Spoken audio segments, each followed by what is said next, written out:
Global oil prices continue to decline. Over the past week, Brent crude futures fell by nearly 11%, while WTI dropped by more than 10%. According to the latest data, prices now stand at around $63 and $59.50 per barrel, respectively. These are the lowest levels since April 2021. The turbulence in the oil market hasn't spared Russian crude either. The country's Urals grade, by far the country's top export stream, slumped to 52.76 a barrel at the Baltic seaport of Primorsk on Friday. Data from Argus Media show it was last below $50 in June 2023, from the Bloomberg publication with reference to the data of the Argus Media. Russia's national budget is based on an oil price of $69.70 per barrel. In March 2025, the country's Ministry of Finance stated that it expected the average price for the year to be closer to $60 rather than $70. But as of today, the actual price has fallen 25% below what Moscow had forecast. Oil revenues are critical to the economy of the aggressor state. Nearly 1 in every 3 rubles in the Russian budget comes from energy exports. If you look at the budget, oil and petroleum products make up 30% of it. A 20% drop in prices means significantly less revenue. Why? Because many companies will be forced to shut down. In areas where production costs are high, and there are such regions, the average cost may be around $30 to $35, but for some the break-even point is about $55. Anything below that is a loss. And then there are taxes. They simply won't be able to pay them. That's a direct hit to the budget. My forecast is that if prices fall by 20%, the budget could lose about $30 to $35 billion. That's a massive number. The reason for the oil price collapse lies in a decision announced by U.S. President Donald Trump on April 2nd to impose tariffs on all goods imported into the United States. Tariffs on Chinese goods will be 34%, from EU countries 20%, Switzerland 31%, and Kazakhstan 27%. Some of the highest rates are imposed on Vietnam, Cambodia, and Laos. Although Russia isn't on Trump's tariff list, the economic blow to the aggressor state could be severe.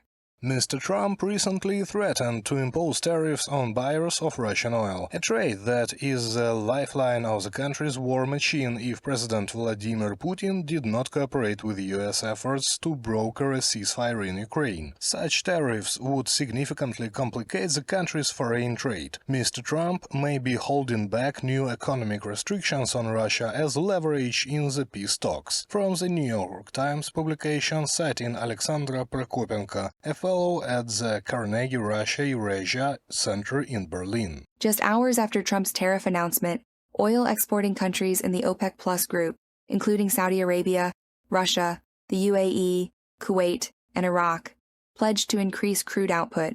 This is the second major factor behind the price drop.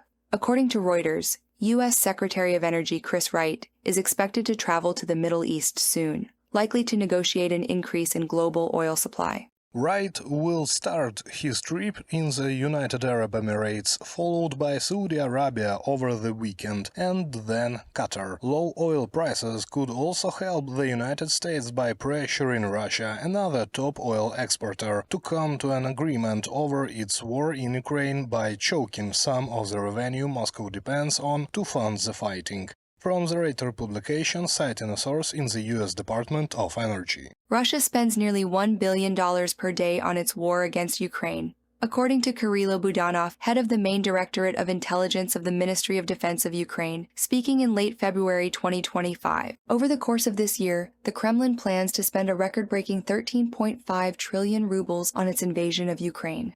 Reported by Valeria Nekipelova, UATV News. A bill has been introduced in the U.S. Senate proposing new sanctions against Russia for its refusal to engage in peace negotiations. The legislation includes a 500% tariff on goods from countries that purchase Russian oil, gas, uranium, and other products. The lead sponsors of the legislation, Republican Senator Lindsey Graham and Democratic Senator Richard Blumenthal, said it would impose primary and secondary sanctions against Russia and entities supporting Russian aggression in Ukraine if Moscow does not engage in talks, or if it initiates another effort undermining Ukraine's sovereignty after any peace deal. From Reuters report. The bill has the support of 50 out of 100 U.S. senators, 25 Republicans, 24 Democrats, and 1 independent. 4 members of Congress, 2 Republicans and 2 Democrats, have already agreed to introduce the bill to the House of Representatives. This bill is a rare example of bipartisan support in the U.S. Congress and comes amid President Donald Trump's frustration over Putin's delays in reaching a ceasefire agreement. The sanctions against Russia require tariffs on countries who purchase Russian oil, gas, uranium, and other products. They are hard-hitting for a reason. The dominating view in the United States Senate is that Russia is the aggressor, and that this horrific war and Putin's aggression must end now and be deterred in the future, the 2 senators said. From Reuters' report. The bill includes both primary and secondary sanctions targeting Russia and entities support Kremlin aggression against Ukraine. Earlier, the US president stated that Putin is deliberately delaying talks on a ceasefire in Ukraine, and therefore he plans to impose aggressive sanctions on Russia, which may affect its shadow fleet. Perhaps this irritation will increase. Trump will understand that Putin is playing his favorite game, breaking issues into smaller parts and trying to delay discussions about something or someone or whatever by making new demands. Tired of this, Trump may eventually decide to apply pressure on Russia. The best response to Russia's delays from Putin would certainly be to increase support for Ukraine, directly by providing weaponry. The president of Finland, Alexander Stubb, has expressed support for the sanctions package against the Russian Federation proposed by U.S. senators, stating that maximum pressure on Russia is the best way to stop the war in Ukraine. Stubb is convinced that without maximum pressure, Russia will continue its delaying tactics and the war will persist in the near future. The best way to stop Russia's war of aggression is to maximize the pressure on Moscow. I welcome the bipartisan sanctions package proposed by Lindsey Graham and Richard Blumenthal in the U.S. Senate. It is ambitious. This package, combined with a clear deadline for an unconditional ceasefire, is a step towards a just and lasting peace. Alexander Stubb, president of Finland, on X social network.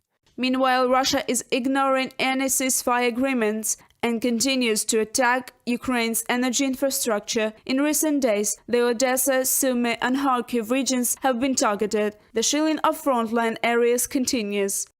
Such a systematic and constant nature of Russian strikes clearly shows that Moscow despises the diplomatic efforts of its partners. Putin does not want to ensure even a partial ceasefire. New and tangible pressure on Russia is needed to put this war on a course to completion. We should not wait until April 11th, when it will be a month since Russia said no to the American proposal for a ceasefire. We must act as soon as possible. We are ready to work with all our partners in America, Europe, and the world in the most constructive way possible to achieve such a necessary result, a dignified and lasting peace.